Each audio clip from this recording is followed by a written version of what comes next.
Welcome to the Impatient Entrepreneur Podcast, a show where we hear from entrepreneurs and business owners who are chomping at the bit to make their mark on the world. I'm your host, Lauren Quidar-Cockrell. Now, let's hurry up and get to the good stuff.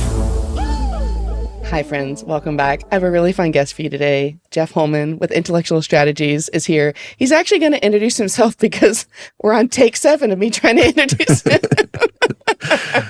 Jeff, welcome to the show. Thank you for having me, and I apologize if I was maybe mid-laugh when you started that recording.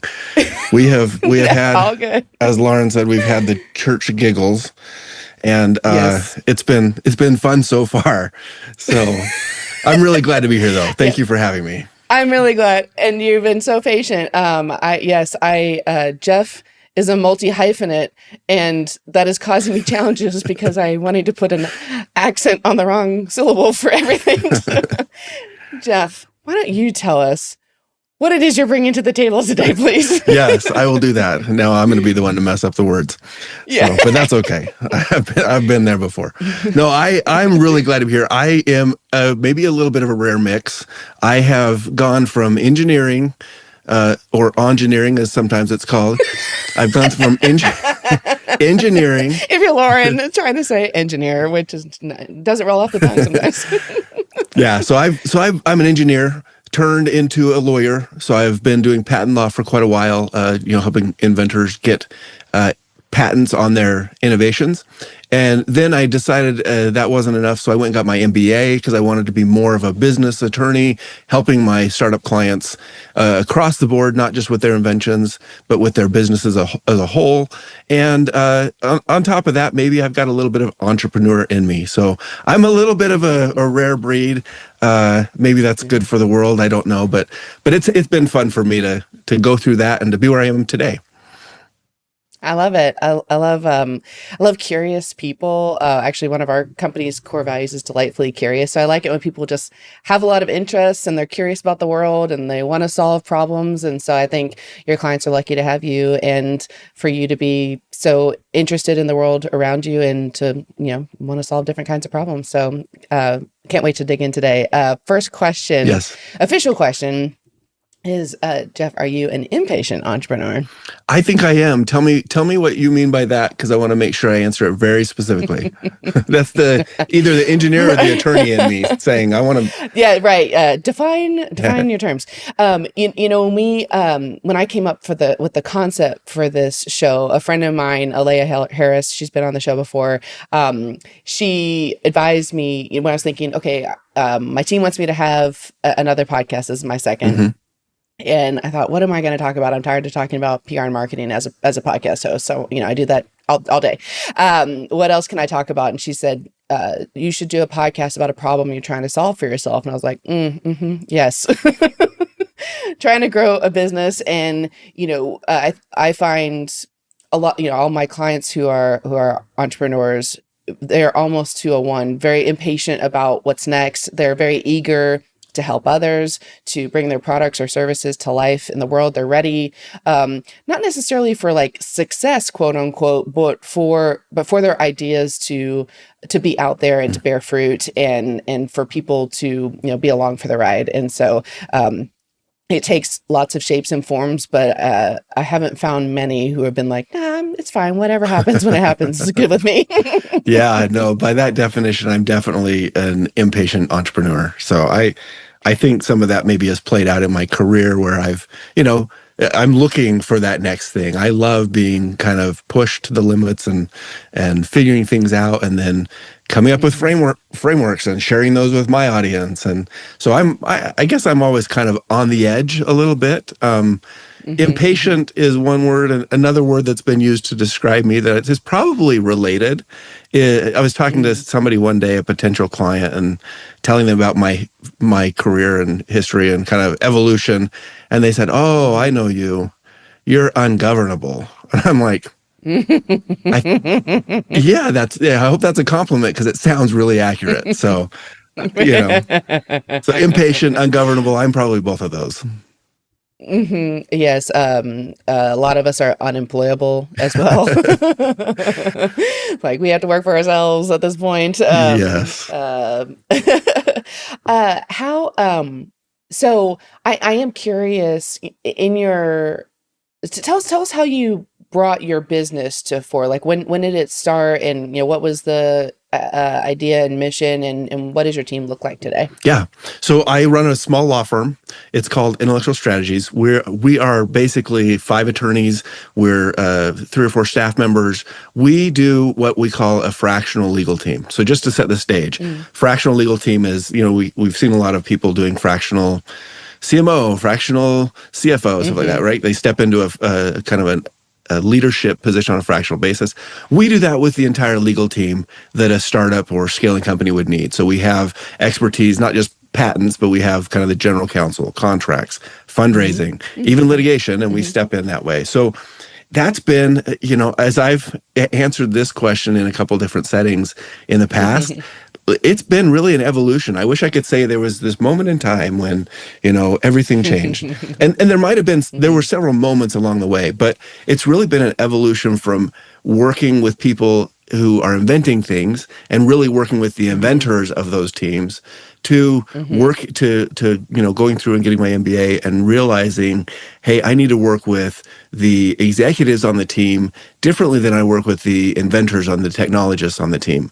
And realizing that there's an opportunity to really bring a collaborative solution to clients that feels different. In fact, just today, I had a call with somebody who we talked, I don't know, a month ago maybe. He's like, I heard about your stuff and I really was intrigued by how you're practicing. It sounds like the right way to do it. But today when we talked again, he said, Jeff, I just want to sign up. I want to feel what it's like to work with a team like yours. And I just thought nobody has ever said that to me before. I want to feel what it's like to work with a team. Because he's like, I've got expensive attorneys here in Washington D.C. where I live. Like I can call them and they'll do everything I need. But I want to feel what it's like to work with a team like yours. So over the years, this evolution, we might have reached a culmination just today at 11:10 this morning my time when he said that, because I thought that's really what we're going for, is a collaborative, I want to talk to my attorney approach for small businesses and scaling companies. Okay, so that brings up a question for me then, is around, is it different? Have you done a different business model then? So, if you pick up the phone and call your business attorney, it's like, okay, thank you for that 15-minute conversation. Here's your bill. I've reviewed this contract. Here's the time-based model. Are you more on like a deliverables-based model, or what does that look like? Yeah, our main offering, and I don't mean to jump so deep into it. I think the context is just maybe the answer also. The model that we do primarily with people is just a monthly retainer basis. And from the outside, I don't know that it looks a lot different necessarily to some of our clients, because we're a law firm. We have attorneys with different specialties, and you can talk to the right attorney at the right time. Other law firms could do that, but if you're familiar with how law firms are typically structured from a business model perspective, it's very hierarchical, a lot of pyramid schemes, if you want to call them that, leveraging huge billable hours, stuff like that. Right. Somebody asked me, well, couldn't any law firm just do this? And I'm like, the answer is yes, if they're willing to restructure the entire way that their business model is set up. Because you can't be collaborative when your business model itself isn't collaborative. And that's the problem with most law firms. Not that clients see that, but they feel it, right? They feel like I'm hiring a vendor right now. I'm not talking to a partner. And so structuring our underlying model differently, I think, conveys and can be felt by our clients that, hey, I'm talking to a partner. This is something. It's like walking down the hall and I poke my head in the door. I got a question. And there's no thoughts about, am I going to get a bill for this? That's the biggest obstacle that attorneys, who are these, very smart, maybe most talented negotiators and persuasive people in the world, if we let our egos tell us what we think, right? And yet we've created a system that sets up obstacles for people to give us work.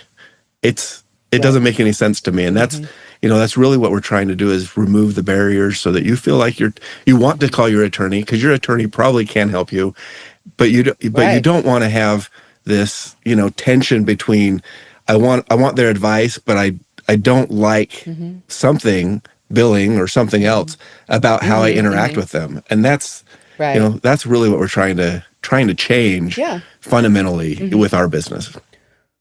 Well,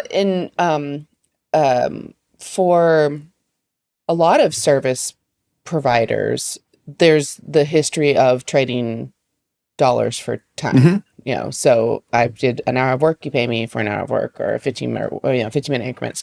Same, where, from my background in PR firms and to today, when I started my company, I was like, I'm not doing that anymore. I don't want to track my time in 15-minute increments. Yep. And B, that you like exactly what you're saying. I don't want to be a vendor. I want to be a thought partner. And I don't want there to be like I don't want there to be a question of, is that worth 15 minutes or an hour or whatever? And also I'm like, how I spend my time is my business. Yeah. What you receive is your business. And when you have, I'm at this point, I've been doing this for half my life. I can be pretty efficient when I want to be. Right. And so that's not the exchange. The exchange is the value you're receiving and the support you're receiving. So I think it's interesting for you to, I would go so far as to say disrupting your industry a bit. Maybe there are others in your industry doing this also, where you're changing the model and bucking tradition to say like, no, we're going to serve our clients differently. Yeah, there's some doing it, but not on a broad scale. They're not doing a team approach like we are. There are a lot of people now pushing fractional general counsel kind of as an individual, which is great, except what I've seen is a lot of the people who are fractional general counsel are doing that as a gap filler between jobs, which then undermines the whole relationship aspect, because as soon as they find that full-time job, they're no longer available for you. And then, which is fine, because then clients have to come to people like me and say, I need a long-term partner who's doing this, not somebody in the middle. But it's interesting because, you look at marketing companies, agencies, or PR, or I look at, some of my friends who run consulting businesses. And I say this to my wife, who is, she keeps our firm organized. She's our director of operations or COO, whatever you want to call her.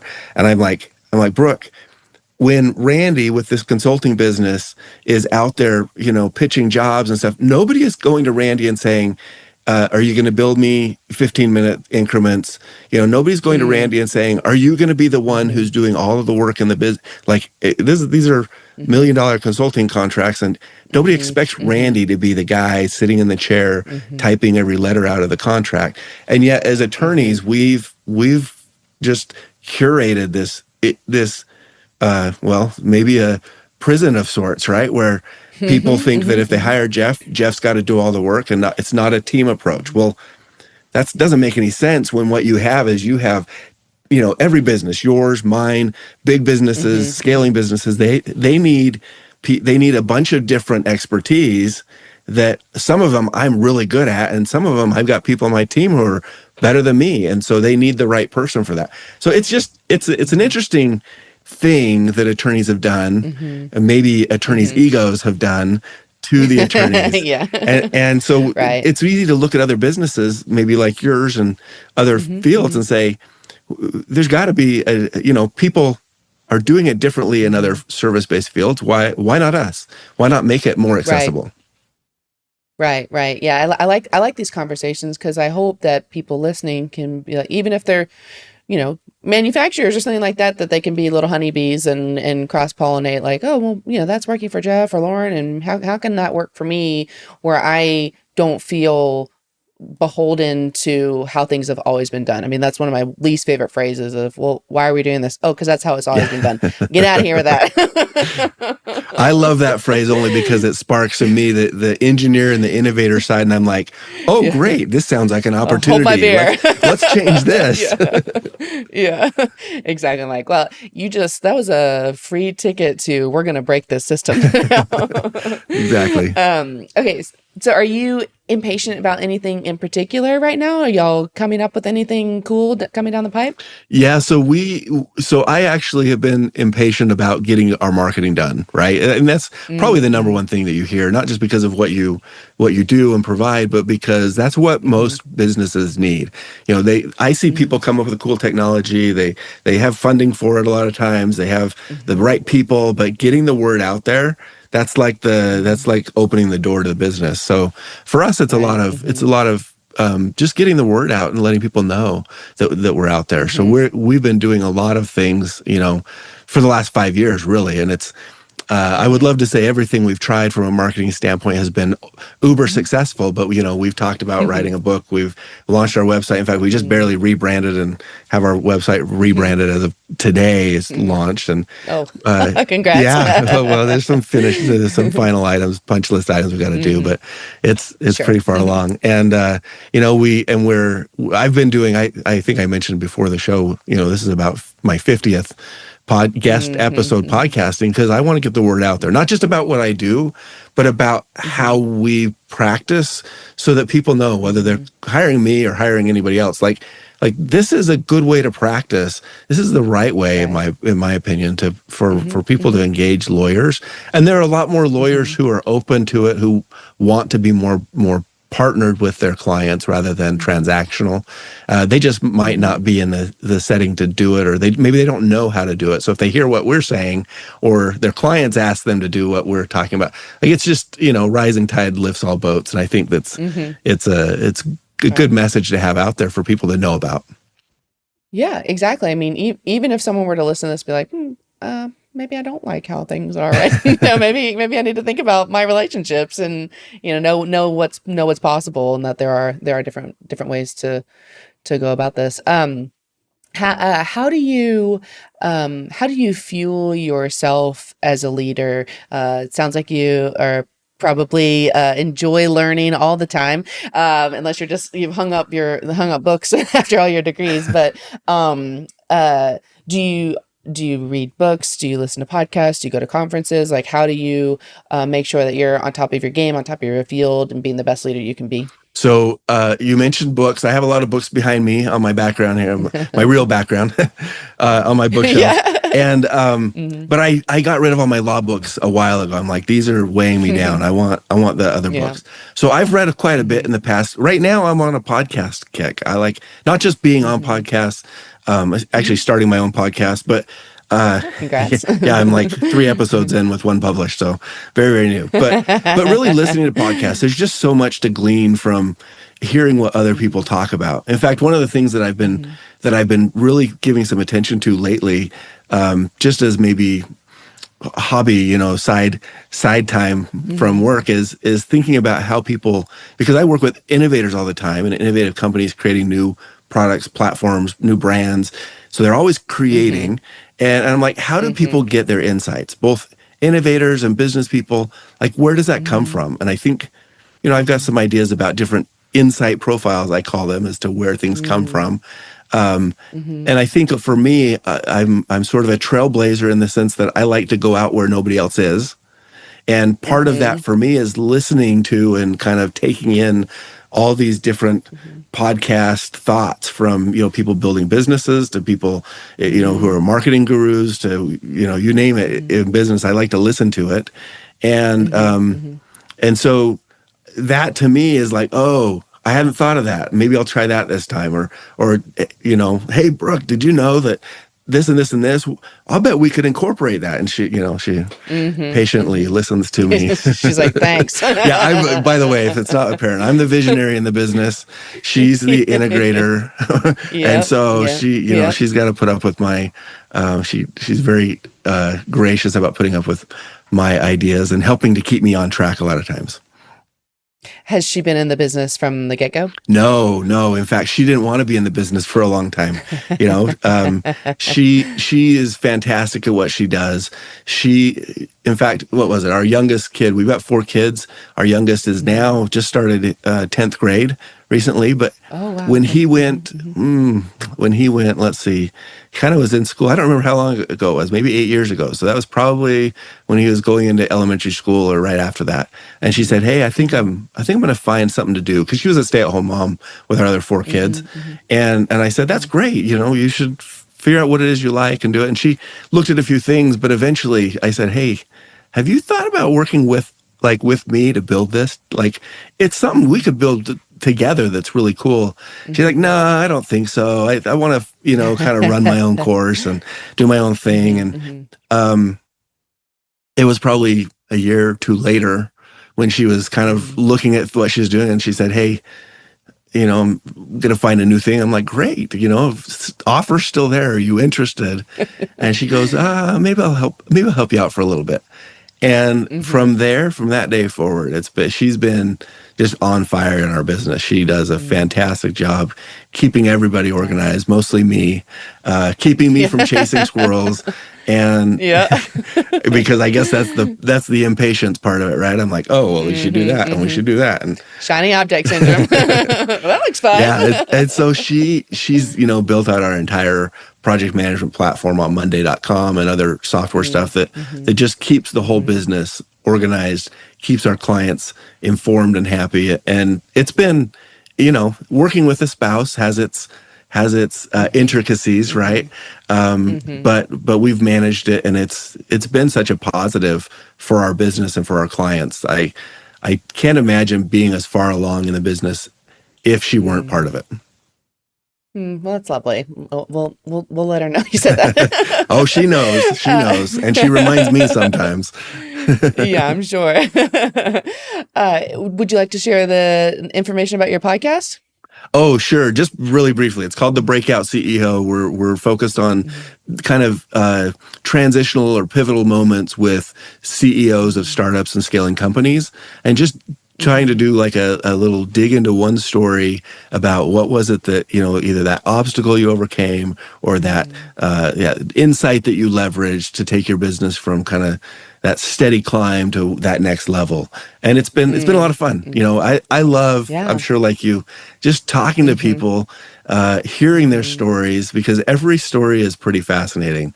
Even if it's, somebody shared about their business. I've recorded 3 or 4 episodes. Actually, going back to our pre-discussion, I recorded 4, if I'm honest. One of them was my connection was terrible. I now have an entirely new system so that won't ever happen again. And it was with this guy who is so gracious. IT expertise, runs a huge business in IT. And I'm like, "Hey, sorry, but my IT is having issues." Anyway, it's been a lot of fun, and just talking to different people about their about their struggles and their successes is valuable to me, but I hope it's valuable to our audience too, because all of the CEOs that I work with, they're going through the same issues, that maybe not in the same order. Some have found success with this, and others haven't seen that yet, but they're on their path, and they've seen success in another way, and this one, it hasn't been there yet. So companies go through the same steps, just on different paths, and I think there's value in sharing those struggle and success moments with each other. 100% agree. Welcome to asynchronous group therapy, known as the impatient entrepreneur. Well, don't tell any of them that. That might scare them off. Okay, so switching gears a bit, tell us about a time in your business life with intellectual strategies where you're going along, everything's fine, but then the rug gets pulled out from underneath you and you think, "Oh, shoot, I am not sure we are going to survive this," but ultimately it turned out to be one of the best things that could have happened. Yeah, I will tell you something. It impacts my business. The actual event was outside the business, and this was 2018, January 2018, I believe, if I remember right. We took a family, and this might have been before my wife joined the company. I can't remember, but we took our kids and we went to Hawaii for a week. We just gotten scuba certified, me and my 2 oldest at the time. And we planned this scuba, we planned 2 things. One was a boat dive where you go on the boat and then dive from there. But before that, we did a beach dive where you just put your gear on the sand and walk into the water and start scuba diving. Our first one, because we were really new to this, was a beach dive. It was like 9 o'clock in the morning at a place called Olawalu Beach in Maui, and it's mile marker maybe 14 if you drive by there. The highway is right by the beach, and so we just pulled off with our instructor or guide that was with us, and we all started getting our gear on, and I'm with my two oldest, and they're all geared up. You know, we're minutes from getting in the water, and they're like, "Dad, take a photo of us," right? Because they're, I don't know, 15 and 18 at the time, I think, or 16 and 18, something like that. And I go, so I take my daughter's phone, and I go like this to take a photo, and I can't take the photo. The phone starts buzzing, and I'm like, "What?" And something pops up on the screen. And I'm like, "I can't. Hey, I'm trying to take a photo. I can't take a photo." And I'm like, "What? What is this?" I look at the phone, and it says, missile threat. This is not a drill.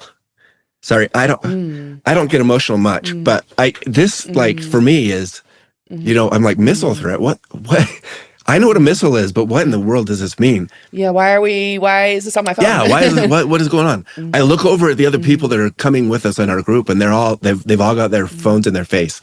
And then I look at the highway, which is literally like less than 100 feet away. People are driving by as they drive in their car. Their phone is in front of their face, right? The thing you don't want to see when you're normally driving. No kidding, and so everybody's on their phone. I'm like, guys, hey, we got an issue, maybe. I can't take your photo. Just hold on. Let's work through this. Well, if you remember, Hawaii, somebody pushed the wrong button or whatever, right? Yeah, is what it was. It was like Korea's gonna bomb Hawaii. Well, no, they're not gonna bomb Hawaii. This now. All this was going on. We didn't know any details other than we're sitting there like, well, we said, you know, should we go scuba diving? Like, is it if it's coming, better it's to coming. be in the water? I don't know. Yeah. And I said, no, if we go scuba diving, your mom and it ends up not being real, your mom is going to kill me. So we can't just get in the water. Anyway, it was this moment of 30 or 40 minutes. You know, you say to yourself, you know, I was able to talk to my wife briefly, but then phone communications got shut off, right? Oh God. Yeah, so we couldn't call anybody. But at one point, I'm like, well, you know, do I send a message to my parents? Like, hey, I love you guys. Hope things are going well. Yeah. Talk to you soon, maybe. You know, like those thoughts go through your mind, right? Right. And that was, for me, this isn't a moment in my business. It didn't like, you know, nothing blew up in my business or whatever. And I don't use the word blew up on purpose, but that's kind of what it is. You know, but for me, it was just a moment where I said to myself, you know, I've been kind of floating along here. I'm going to do something different. I'm going to do something that makes a bigger impact. And, you know, and from there, I launched this thing that, you know, never really took off much, but it was a big effort to get out there, and it's on my blog now, and people can take this whole course if they want to for free. But, you know, I've done these kind of steps from that point where I said, I just like, I like what I'm doing. I can float along, but I want to make a little bit bigger impact. I want to do something better for the community. And that's, you know, that's kind of what drives me to Beyond 50 podcasts. It's not like I get a client every time I'm on a podcast or whatever, but there's there's a better way to practice. And not only do clients need it, but attorneys really need that. The legal profession, I'll bet 1 out of 10 attorneys are happy with what they do. And the other 9 are really not happy. I mean, I don't know. It's not good. No, it's not. And this is from, you know, I've stayed in touch with people from law school 20 years ago when we graduated. And I have some friends, they've been miserable from day one. And I'm like, why do you keep doing it? Like, you've made so much money. Yeah. And they make a lot of money maybe for the same reasons that they're so miserable, because they're just tied to the office. But, you know, there's more to life than that. And there's a way to have an impact, I think, that, you know, maybe it was having a little bit of reality flash before my face on the phone, and that phrase, this is not a drill, just kind of stuck with me, right? It's like, well, this isn't really a drill. This is not practice. This is my shot. Let's do something fun. And I haven't done it by the standards of other attorneys. Other attorneys would Mm-hmm. probably do stuff differently than me, but they don't necessarily have the same mix of background that I do. And Mm-hmm. this is, Mm-hmm. for me, this is the right way to practice. It's fulfilling, Mm-hmm. but it's also more of a partnership with clients that I think is better for them. And Yeah.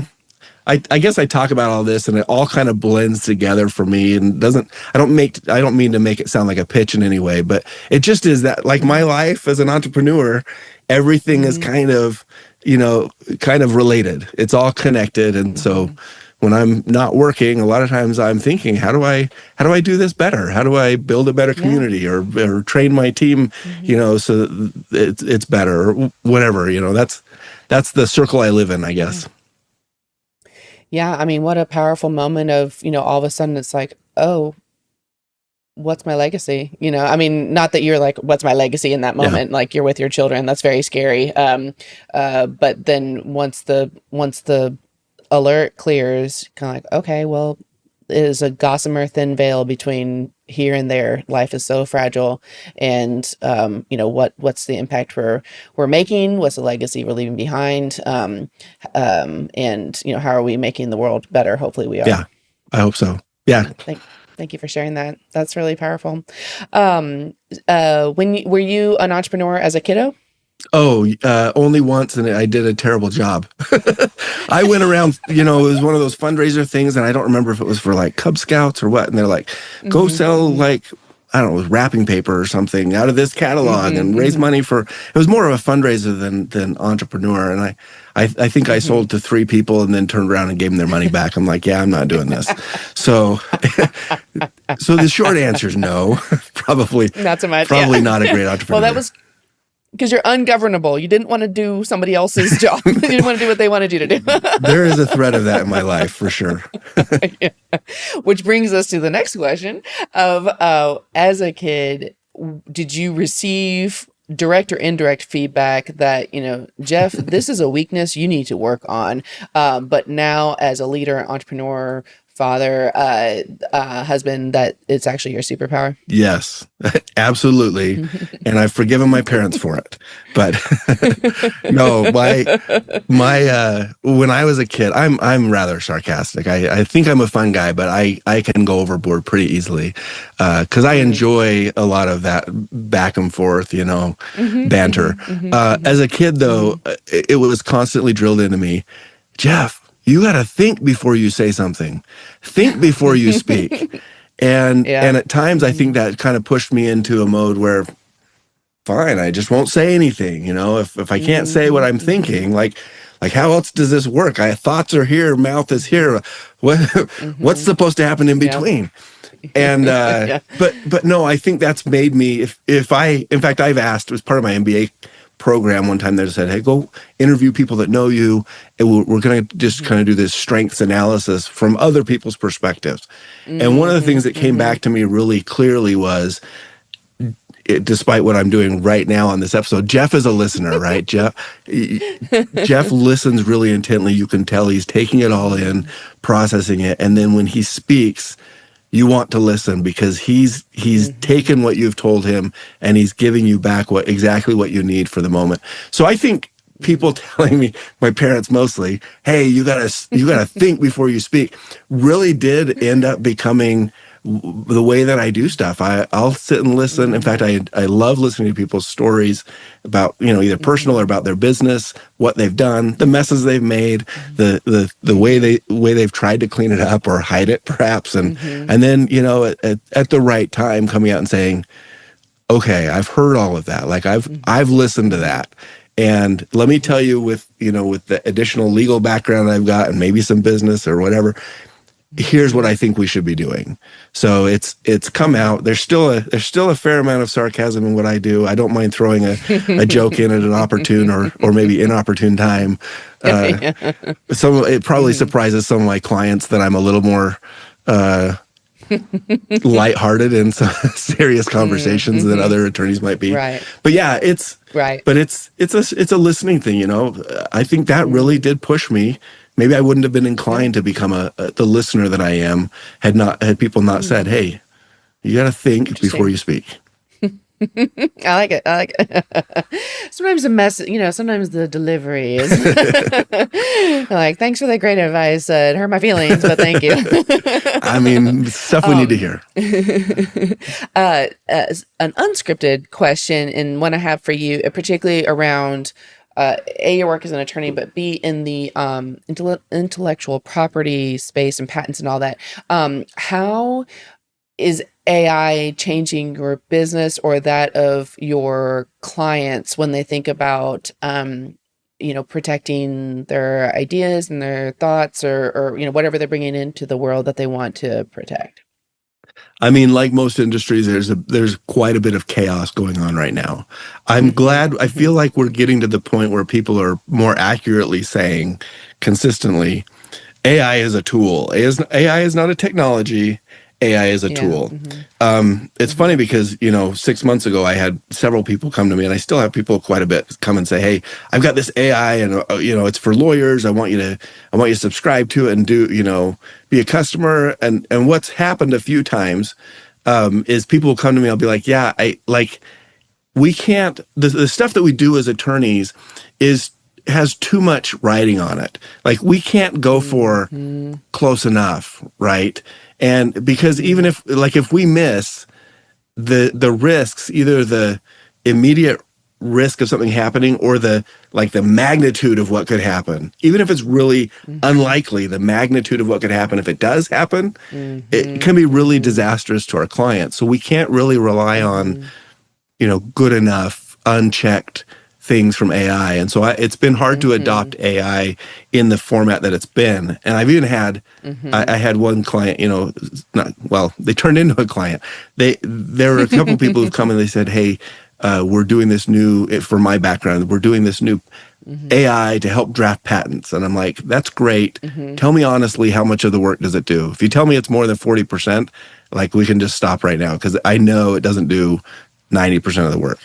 And after talking and having lunch with somebody who's local here, they said, hey, I know you're not going to subscribe as a customer to this, but could we hire you to quality check the work that we're doing? Because we're not sure if our AI is doing quality. I'm like, yeah. So we did some work for them until they pivoted their business model, where we were the spill the tea. We were the back end of their AI tool for a moment. Okay. And so it's it's a great tool. I use it. I'm on AI every day for different things related to the business, whether it's substantive legal work or whether it's just marketing stuff or processing my own things or figuring out some of my technology issues sometimes.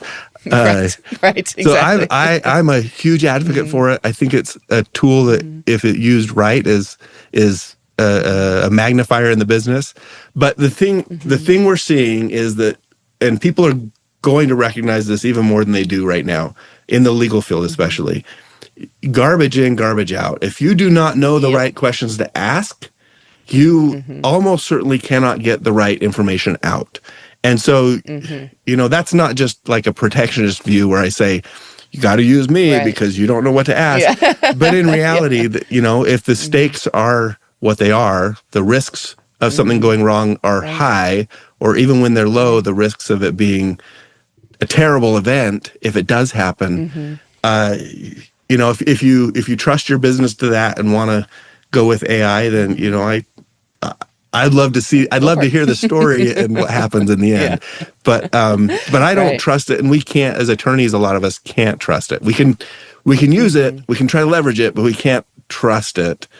And people outside of it, I don't think, should trust it unless they have the legal expertise to know what inputs to give it to get the right answers out of it. But if you don't, it's a fun tool, but it maybe isn't the ultimate tool that it probably will become eventually.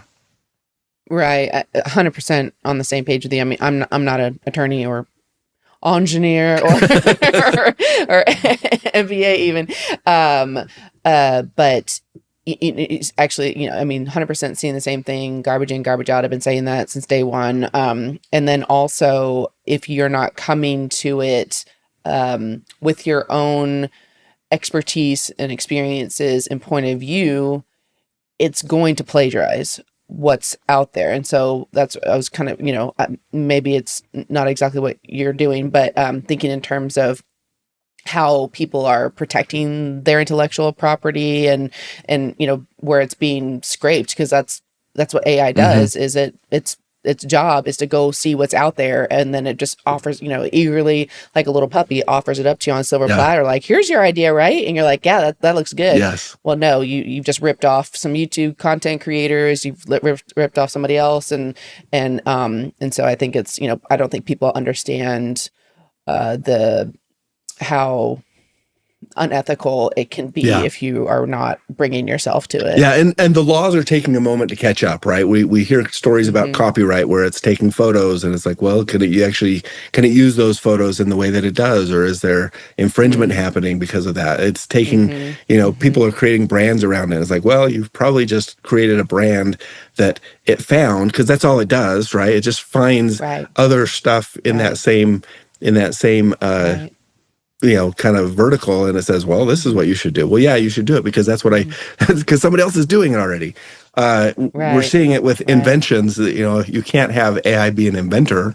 You can leverage AI in the process, but if AI is if somebody were to admit it, when I doubt they would, but if somebody were to say, hey, I used AI and AI actually came up with the inventive aspects of this new patent application, you'd get rejected because AI cannot, by definition in the US at least, be an inventor. So it's starting to plug into the different types of intellectual property that are out there and having its impact. It's pretty much a moving target. It's kind of like the new version of software patents. Software patents have been since about 2001, been swinging back and forth.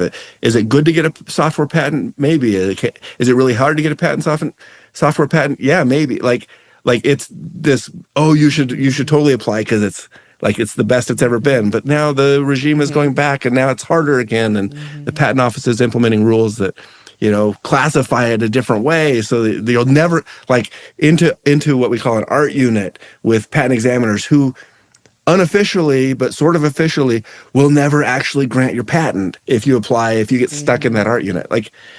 So it's surprising to me. That's one thing as an attorney that I didn't appreciate before starting to practice, and that is how fluid the law really is. In some ways, it's really stagnant. It doesn't change very often, but AI comes along, or Bitcoin, blockchain, all this stuff comes along, and it's like, well, there are no laws around this. Is it even legal to create, virtual fiat, or can AI do this? And so the laws have to change, and there's so much gray, even where you'd think it was black and white established laws going back to the Constitution or something. So yeah, our founding fathers were not talking about artificial intelligence. Yeah, it feels like the Wild West a lot of days. I'm just like, whoa, who knows? I mean, we're recording in August of 25. Who knows what things will look like in 6 months' time? I mean, they'll look different. That's for sure. Yep. For sure. Yeah. I mean, it's just the rate of change is incredible. Okay. As we get close to wrapping up, what's a piece of advice you can give our listeners to make their lives and businesses stronger and better today? I'm going to go with two things that are really generic. One, I'm just going to reiterate what I said before, because I do think it's been powerful for me, and that is, this is not a drill. Like, treat your business like it's real, right? That doesn't mean every day you have to be in the grind and killing yourself for it. But this isn't a drill. There's a time and a place to do stuff, and when it's time, when it's not drill time, when it's really execution time, be in execution mode, right? That's one. And the other one is maybe more aligned with what I do. I've adopted this slogan. I call it Innovate with Confidence. That's like, if there's a gift I could give to my clients, to my kids even, it's like, it's the confidence to try new things, to be out there creating and applying what in different ways to make the world better. And that's what I think of when I say innovate with confidence. So I would encourage everybody to have, I think there's a lot more to it, but I would encourage everybody to go out there and try to innovate with confidence. Take a swing. Okay. This has been so fun. Jeff, where can people find you? Great. I'm on LinkedIn, So people can find me there, and you can find me on my website, my newly almost finished done website, intellectualstrategies.com. And for those people who think they might want to look at us as potentially a partner in their business for legal issues, I do 30-minute free strategy calls where we'll talk about business milestones and how legal issues kind of pair up to business goals and objectives. So that's available on my website also. Thank you. And tell us the name of the podcast one more time. Oh, the new podcast is The Breakout CEO, hosted by Jeff Holman. All right. We'll include that in the show notes. Jeff, you've been a delight. Thank you so much. It's been my pleasure. Thanks so much for having me. Thanks for listening to The Impatient Entrepreneur.